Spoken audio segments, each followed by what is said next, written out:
Soy Amaris. Exploro, pregunto y descubro. Soy Asael. Analizo, reflexiono y profundizo. Juntos traemos temas que expanden tu conciencia. Esto es Umbral de Conciencia.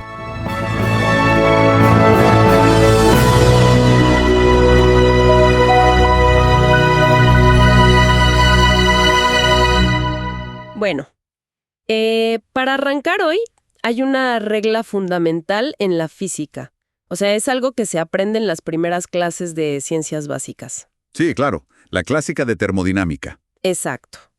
Esa que dice que en el universo la energía no se destruye, simplemente se transforma. Ajá. Es un principio innegable para la materia física. Digamos, un tronco de madera se quema y se convierte en ceniza, en humo, en calor. Sí, la energía sigue ahí, Ajá. solo cambió de traje.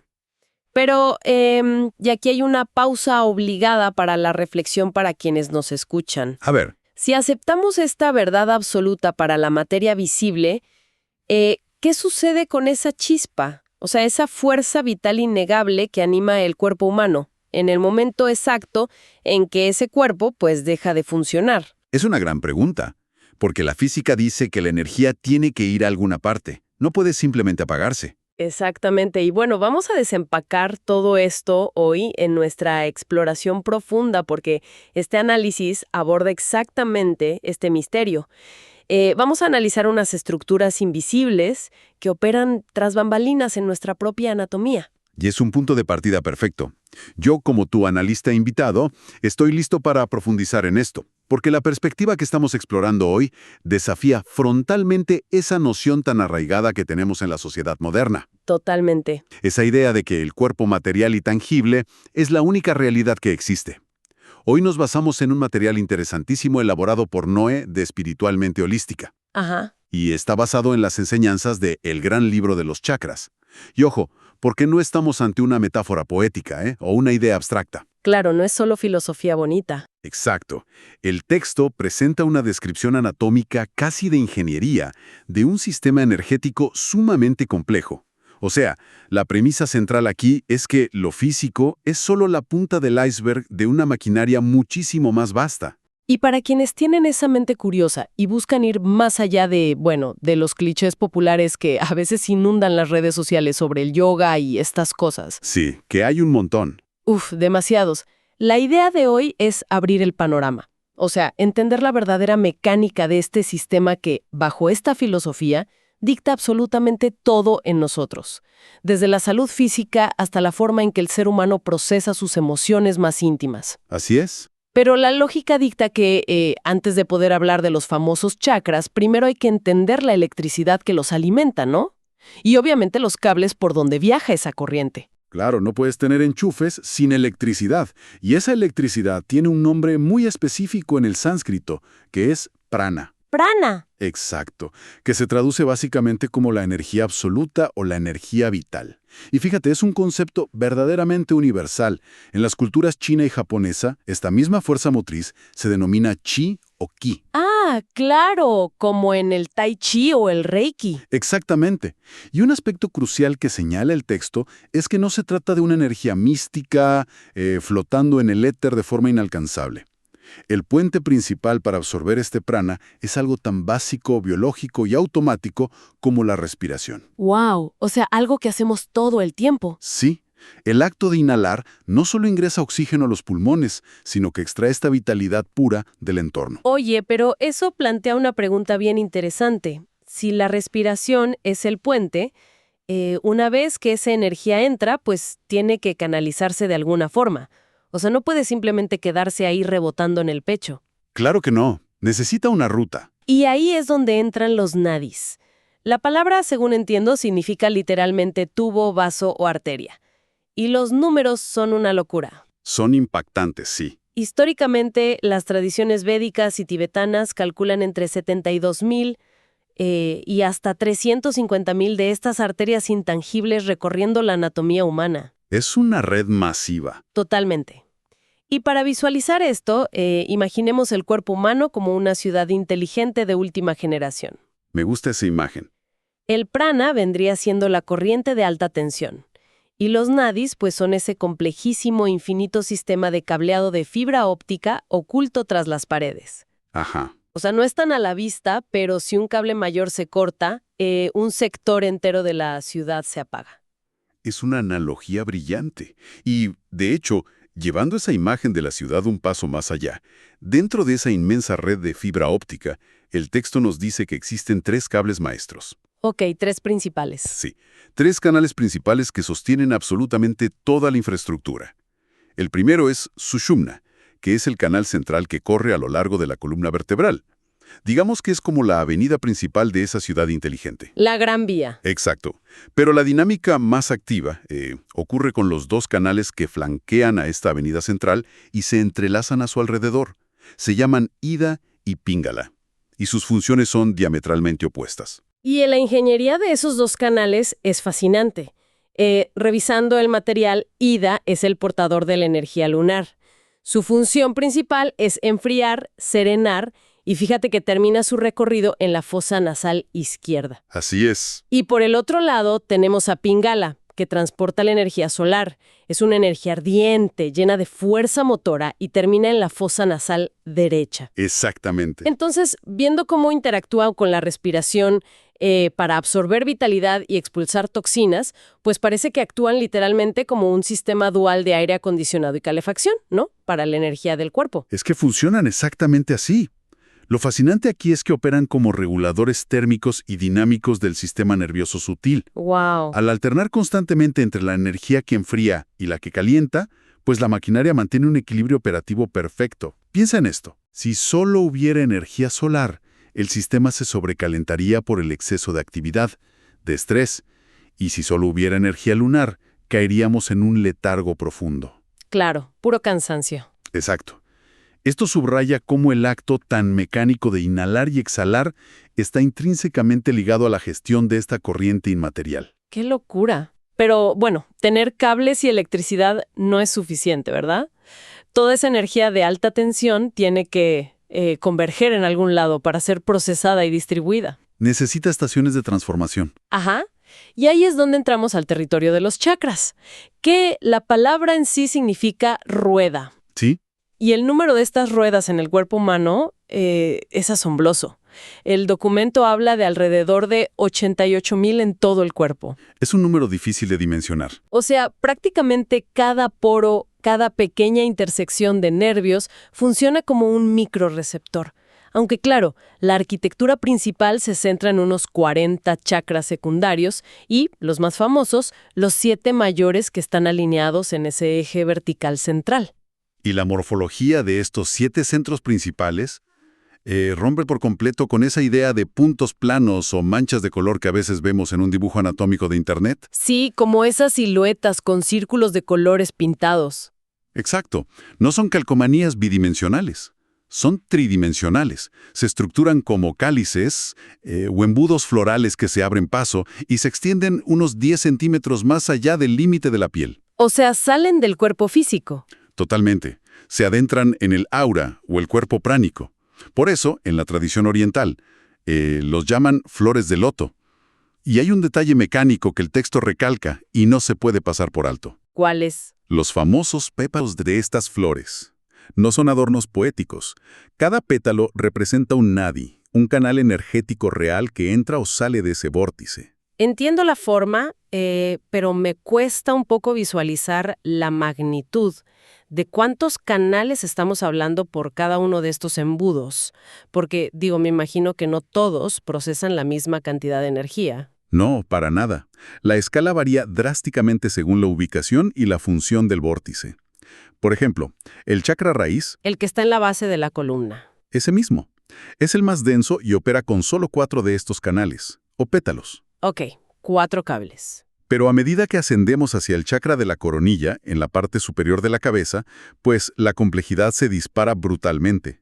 Allí estamos hablando de casi 1000 canales energéticos convergiendo en un solo punto maestro. 1000 cables de fibra óptica entrando en una sola terminal. ¡Wow! Si mantenemos la perspectiva de la ingeniería, estos centros funcionan como enormes turbinas, o antenas parabólicas rotativas. Esa es la imagen perfecta. O sea, están en un movimiento circular constante, atrayendo energía del universo hacia el interior o irradiándola hacia el exterior. Y fíjate, este giro obedece a una mecánica binaria. Ajá. Giran hacia la izquierda, encarnando el principio yin, que es, digamos, receptivo, pero que en un estado de desequilibrio puede manifestarse como debilidad. Sí, el polo negativo. Y por otro lado, giran hacia la derecha, que es el principio yang. Este representa la actividad, la voluntad, y que en su polo negativo se traduce en agresividad. Pero hay una variable mecánica sobre esta rotación que requiere un análisis muy cuidadoso para entender, digamos, la simetría del diseño. A ver, La rotación de estos chakras no es estática, ni es aleatoria, se alterna. No solo cambia de sentido al subir de un chakra al siguiente a lo largo de la columna, ¿ok? sino que el texto asegura que se invierte diametralmente dependiendo del sexo biológico de la persona. Aquí es donde se pone realmente interesante. Y hagamos una pausa aquí porque esta es una premisa que, invita al debate para nuestra audiencia. Totalmente. Tomemos el primer chakra, el raíz. Bajo esta arquitectura, en el hombre, este centro gira hacia la derecha, orientando su energía hacia la conquista y el dominio en el ámbito material y terrenal. Ajá. Pero en la mujer, ese mismo chakra raíz gira hacia la izquierda, haciéndola pues más receptiva a la fuerza vivificadora de la tierra. ¿Así es? Y para quienes analizan esto desde una óptica moderna, o sea, plantea un desafío conceptual enorme. Basado en este texto, sugiere esta mecánica que hombres y mujeres procesan exactamente la misma corriente del universo de formas inversamente proporcionales por defecto. Es una excelente observación. Y sí, es una polaridad sistémica que puede chocar bastante con las nociones contemporáneas de género. Pero si analizamos la lógica interna de esta maquinaria, sin emitir juicios de valor y ciñéndonos a la fuente. Claro, manteniendo la imparcialidad. Exacto. El texto no lo plantea bajo un esquema de jerarquía o superioridad. No es que un giro sea mejor que el otro. Se trata de un mecanismo estricto de complementación energética. Como piezas de un rompecabezas. Tal cual. Funciona bajo el mismo principio inmutable que los polos opuestos de un imán. Por ejemplo, en el segundo chakra, situado en el abdomen inferior, el giro se invierte nuevamente. ¡Ah!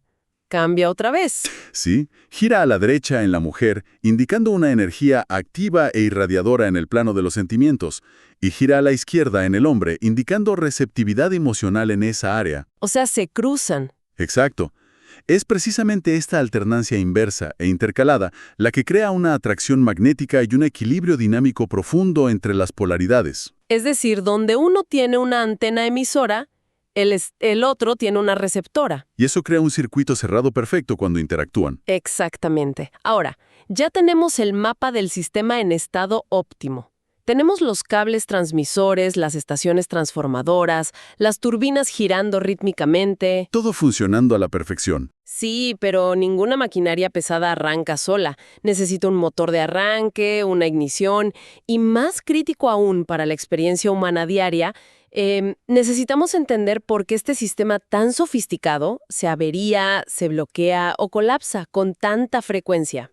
Y ese es el meollo del asunto. El motor de ignición es una fuerza fundamental conocida como la energía Kundalini, o Shakti, que el texto describe como la energía cósmica pura de la creación. La famosa Kundalini. Esa misma. Se visualiza clásicamente como una serpiente que descansa fuertemente enrollada y dormida en la base de la columna vertebral, justo ahí en el chakra raíz. Ok. Y el proceso dicta que a medida que la conciencia de un individuo se expande y se desarrolla, esta energía despierta y comienza su lento ascenso por el canal central, Sushumna. Y activando los chakras en el camino. Exacto, activando secuencialmente cada uno de los chakras superiores. Pero, ¿qué detona mecánicamente ese ascenso? O sea, no puede ser un proceso aleatorio donde un martes cualquiera la serpiente dice, voy a despertar. No, definitivamente no es aleatorio. ¿Cómo interactúa la conciencia con esta energía latente? Pues pensemos en la conciencia como si fuera el termostato de una casa. A ver. Cuando una persona opera en piloto automático, digamos, reaccionando puramente por instinto básico, el termostato está bajito. Pero a medida que la persona amplía su percepción y deja de operar solo desde la supervivencia, el termostato eleva la capacidad del sistema nervioso sutil. Pide más energía. Exacto.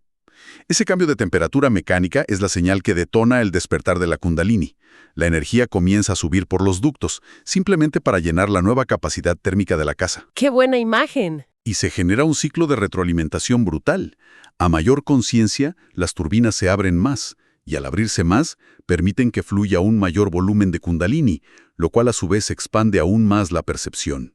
Es un círculo virtuoso de evolución continua.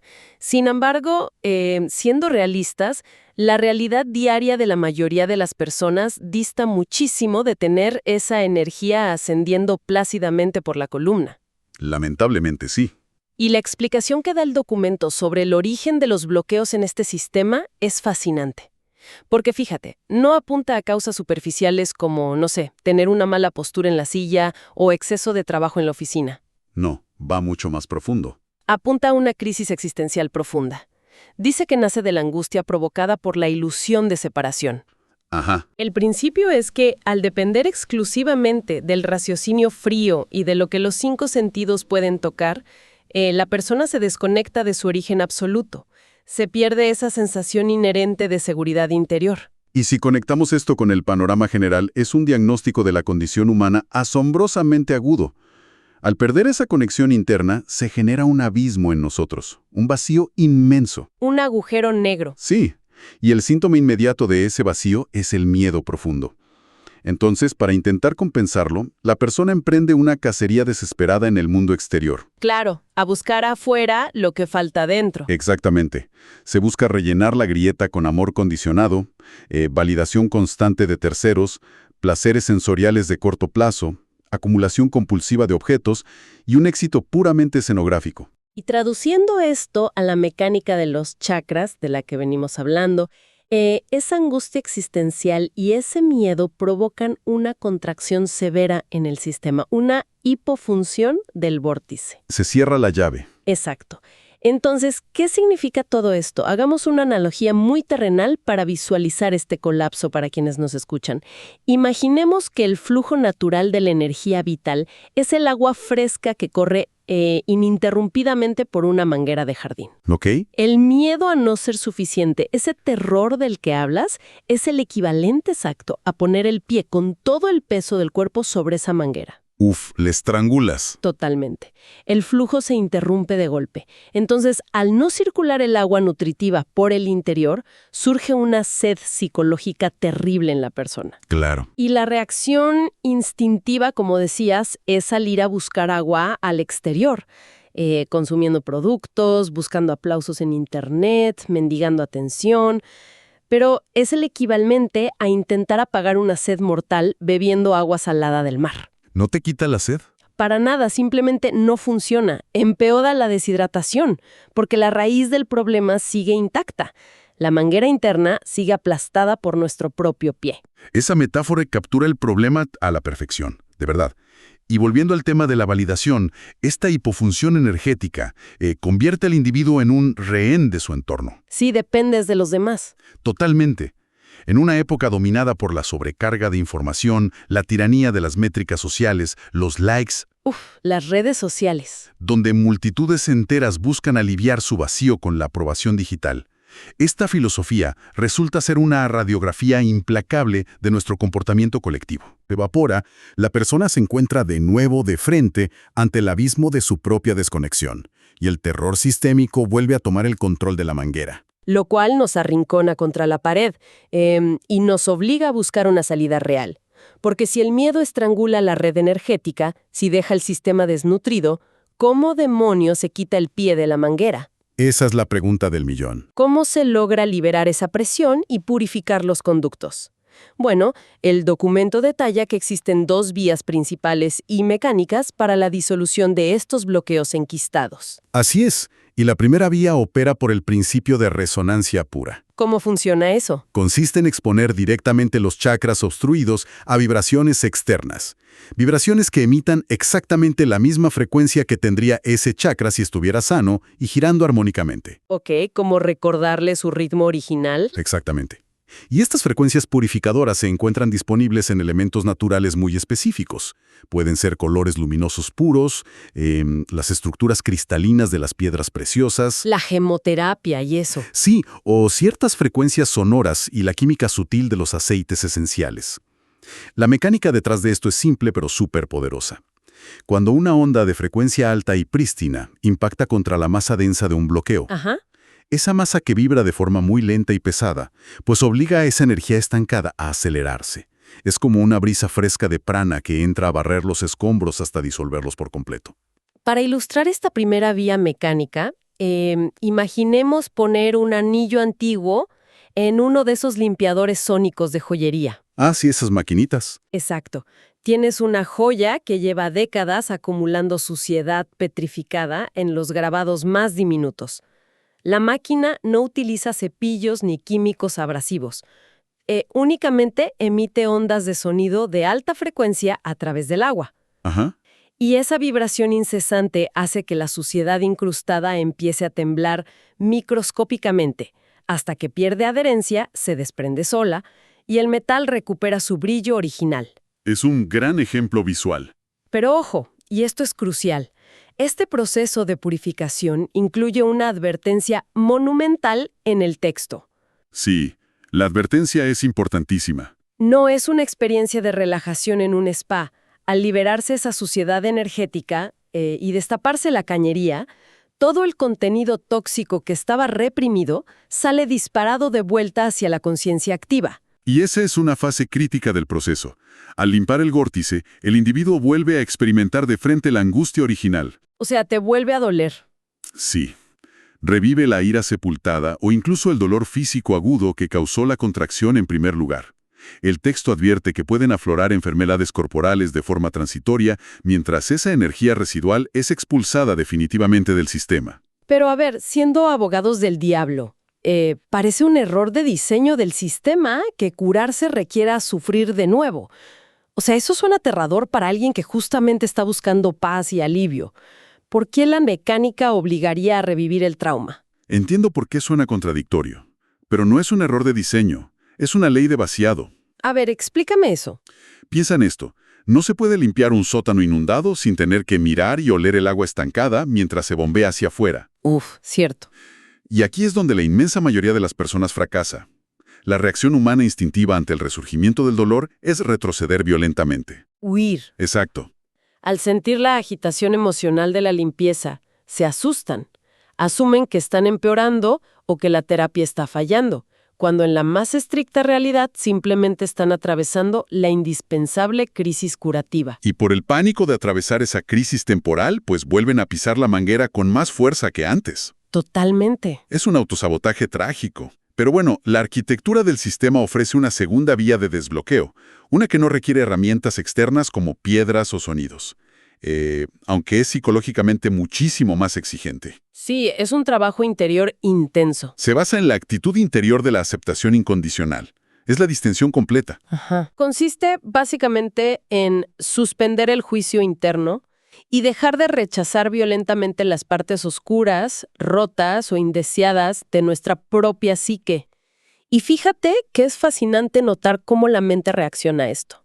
Esta actitud funciona bajo las mismas leyes físicas que una trampa china para dedos. Uy, me encanta esa analogía. Es que es tal cual. Al introducir los dos índices en este tubo de bambú trenzado, si la persona entra en pánico y trata de tirar hacia afuera para escapar por la fuerza, la estructura del tubo se contrae y atrapa los dedos con mayor agresividad. Te aprieta más fuerte. Exacto. Cuanto más se lucha y se juzga a uno mismo, más se tensa el encierro.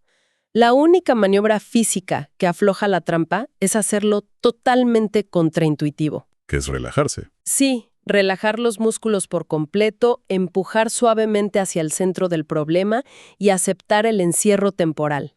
Solo mediante esa distensión absoluta, el tejido de bambú se expande y libera la presión. La brillantez de esa analogía radica en la paradoja del control.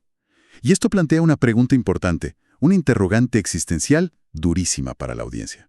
¿Cuál sería? ¿Cuántas transformaciones vitales quedan truncadas? O sea, ¿cuántas personas se estancan indefinidamente en su desarrollo emocional simplemente porque interpretan el ardor de la limpieza profunda como una señal de fracaso inminente? Muchísimas, Marcino. O peor aún, porque se niegan rotundamente a soltar la tensión paralizante del autojuicio. Integrar las sombras propias, en lugar de combatirlas, requiere un nivel de valentía que pocos están dispuestos a sostener en el tiempo. Es un trabajo titánico de demolición interna. Y al observar en retrospectiva todo este mapa anatómico e invisible que hemos recorrido hoy, la inmensidad de esta estructura resulta verdaderamente sobrecogedora. Sí, es un sistema monumental. Para sintetizar la arquitectura de esta travesía, la premisa nos empuja a reconocer que la experiencia humana trasciende la biología básica. Ajá. Plantea que somos un entramado luminoso y sumamente sensible de conductos de fibra óptica, los nadis, que están alimentados constantemente por gigantescas estaciones de procesamiento, que son los chakras. Claro. Pero la lección maestra reside en la mecánica de nuestro propio sufrimiento. El terror existencial y la negativa a aceptarnos incondicionalmente no son meros estados de ánimo pasajeros. No son solo días malos. No, operan como nudos literales, como estrangulamientos mecánicos en la red de abastecimiento, cortando el flujo de la vitalidad más pura que el entorno tiene para ofrecernos. Y llevando toda esta maquinaria al terreno pragmático del día a día, la invitación para quienes tienen la mente dispuesta a cuestionar sus propios procesos es hacer una pausa genuina. Sí. Observar el flujo de la propia vida y preguntarse, ¿dónde se percibe esa contracción asfixiante? ¿En qué áreas específicas de la rutina existe un esfuerzo desesperado y agotador por rellenar un cráter interno utilizando parches del exterior? Es una introspección necesaria. Identificar exactamente qué miedos están pisando la manguera es el requisito ineludible para iniciar el destrabe. Pero, antes de concluir este análisis, hay una pieza final en este rompecabezas. Un concepto que el texto menciona y que altera por completo la línea de tiempo de este esfuerzo. Y francamente tiene un peso filosófico abrumador. Te refieres a las implicaciones transpersonales, ¿no? A largo plazo de estos estrangulamientos energéticos. Exactamente. Hay que abordar la perspectiva del texto sobre la reencarnación y la continuidad de la conciencia. Ah, ese es un punto fortísimo. Afirma que estas distorsiones emocionales graves, estos bloqueos masivos que deforman la rotación de los chakras y las experiencias traumáticas que uno se niega a procesar mediante la aceptación, pues no se desintegran mágicamente en la nada en el momento en que el corazón físico deja de latir. No desaparecen con la muerte. No. Bajo las reglas de esta filosofía, el cuerpo energético sutil guarda la memoria estructural, arrastra estas improntas de una encarnación a la siguiente. ¡Wow! Y son precisamente estos nudos no resueltos los que actúan como imanes de atracción, determinando mecánicamente las circunstancias, los obstáculos y las vivencias que esa conciencia traerá por resonancia en su próxima vida. Es decir, te llevas el equipaje pesado. Así es. De hecho, señala que un recién nacido aterriza con sus estaciones transformadoras completamente abiertas y limpias, recibiendo, digamos, un cheque en blanco de vitalidad pránica. Ajá. Pero trayendo en el disco duro la enorme tarea pendiente de sus bloqueos pasados. Es una premisa que magnifica exponencialmente la urgencia y el valor del trabajo interior. Manteniendo la óptica analítica sobre este modelo cósmico, si uno opera bajo la asunción de que esta continuidad energética es válida, las reglas del juego de la existencia cambian desde la raíz. Totalmente. El crecimiento personal deja de ser un pasatiempo temporal. Cambia absolutamente todo el paradigma. Si esta mecánica es precisa, significa que tomar la difícil decisión de sentarse en el silencio, tolerar el ardor de la crisis curativa, mirar a la cara a los propios demonios y aplicar la distensión necesaria para destrabar la trampa china de los chakras hoy, ¿Sí? pues no es simplemente una técnica moderna de autocuidado para tolerar mejor el estrés de la oficina, ¿sabes? O para tener un martes ligeramente más productivo. Va mucho más allá de eso. Se convierte literalmente en la inversión a más largo plazo que cualquier forma de conciencia puede ejecutar. Es la acción deliberada de esculpir y diseñar las condiciones fundamentales de nuestra existencia cósmica futura. Es una responsabilidad inmensa. Y conectando esto de vuelta con nuestra línea de partida, con esa inquebrantable ley termodinámica de la que hablamos al inicio, si es un hecho irrefutable que la energía jamás se destruye, sino que se encuentra en un ciclo eterno de transformación, Ajá. la pregunta definitiva que esta arquitectura invisible nos exige responder no es ¿qué pasará con nuestros huesos y nuestra carne?, sino ¿con qué calidad de vibración y con cuántos estrangulamientos en nuestro cableado luminoso vamos a elegir dar el inevitable siguiente salto al vacío? Uf, una interrogante inmensa. Una interrogante inmensa para llevarse a la almohada y, bueno, seguir explorando por cuenta propia.